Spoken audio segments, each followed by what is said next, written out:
Okay, so let's jump right in. Do you ever feel like your brain has way too many tabs open? One minute you're diving deep into learning how to code, the next you're completely obsessed with urban gardening, and then boom, you're binge-watching documentaries on Renaissance art. If you feel like you're being pulled in a million different directions by your own passions, then you are in exactly the right place. We're going to talk about a really powerful framework called the M-shaped life. Here's the game plan for what we're about to cover. First, we're going to tackle that whole too many interests problem and reframe it. Then, we'll look at the old way, the specialist, versus a new identity you might find fits you perfectly, the scanner. After that, we'll introduce the M-shaped solution, give you a real actionable blueprint for how to build your own M, and finally, we'll reveal the incredible superpower that this whole approach unlocks. All right, part one, the too many interests problem. And I'm putting problem in air quotes here because we're about to completely flip the script on this. That feeling of being scattered, of wanting to do everything, it's not a character flaw. In fact, it might just be your greatest asset. I love this quote because it gets to the absolute heart of the matter. This isn't about you lacking grit or focus. It's the opposite. You see a world that is just overflowing with fascinating possibilities, and you have a burning desire to explore them. That's not a weakness. That is the hallmark of a deeply curious and engaged mind. So if that sounds like you, let's give you a new name, a new identity to try on. You're not scattered, you're a scanner. A scanner is someone who is just naturally wired to explore, to learn things quickly, and most importantly, to connect ideas from totally different fields. It's a way of being that celebrates variety instead of making you feel guilty about it. So that brings us to a natural conflict, doesn't it? The specialist versus the scanner. For generations, the advice has been simple. Pick one thing, get really, really good at it, and do that for 40 years. Well, that advice was designed for a world that, frankly, doesn't really exist anymore. You see, the world today is just different. The biggest, most important challenges we face are what experts call wicked problems. Think about things like climate change or the ethics of AI. These problems are messy, they're interconnected, and the rules are always changing. A single, narrow specialization just isn't equipped to handle that kind of complexity. And this leaves us with two traditional models that are both kind of broken. You've got the I-shaped specialist. They're a mile deep and an inch wide. Amazing knowledge, but if their industry gets disrupted, they're fragile. Then you've got the dash-shaped generalist. They're a mile wide and an inch deep. They know a little about a lot of things, but they don't have enough depth in any one area to really solve tough problems. So if the deep but narrow I isn't the answer, and the wide but shallow dash isn't either, then what is? Well, this brings us to the core idea we're exploring today, a new model for a new world. Let me introduce you to the M-shaped polymath. Just look at the letter M itself. It tells the whole story. It's not one single deep line, and it's not a flat, shallow bar. It's a series of deep dives. These are multiple pillars of real, functional mastery, all connected by a foundation of broad experience. It's the best of both worlds. You get both depth and breadth. So how in the world do you build an MM? The engine that drives this whole thing is a powerful concept called serial mastery.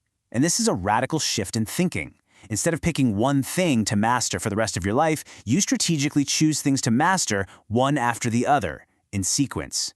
You pick one, for now. Okay, this probably sounds pretty cool in theory, right? But how do you actually do it?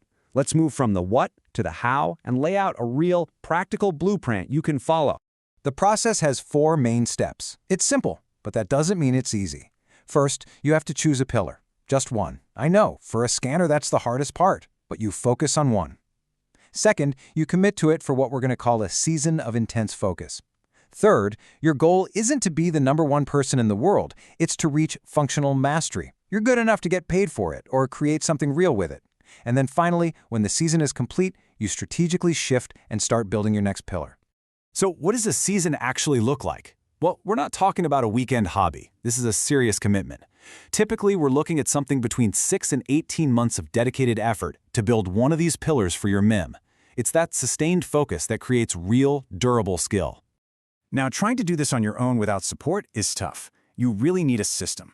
3 things are absolutely key here. First, a stable job, something that pays the bills and doesn't drain all your energy, so you have a platform to fund your curiosity.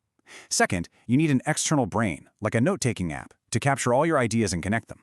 And third, and this is huge, you need that seasonal mindset. This mental shift is a total game changer. Let this sink in. You are not choosing what to do for the rest of your life.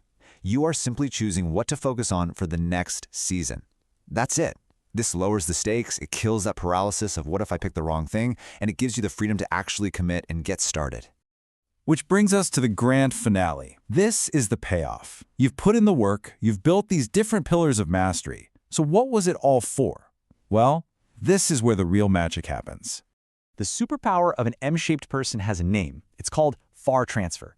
This is the incredibly rare ability to take an idea or a model from one field and apply it to solve a problem in a completely different, seemingly unrelated field. This is the very essence of innovation. Let's make this concrete. Say in your first 18-month season, you go all in and you build a deep pillar in data science. You learn all about algorithms, machine learning, the whole shebang. Then, for your next season, you pivot to something that seems totally random. You get obsessed with soil health, hydroponics, and crop yields, and you build your second pillar in urban gardening. Now, on the surface, these two skills have absolutely nothing to do with each other. But this is where the breakthrough happens. Because you have deep, functional knowledge in both of these areas, you are uniquely positioned to combine them.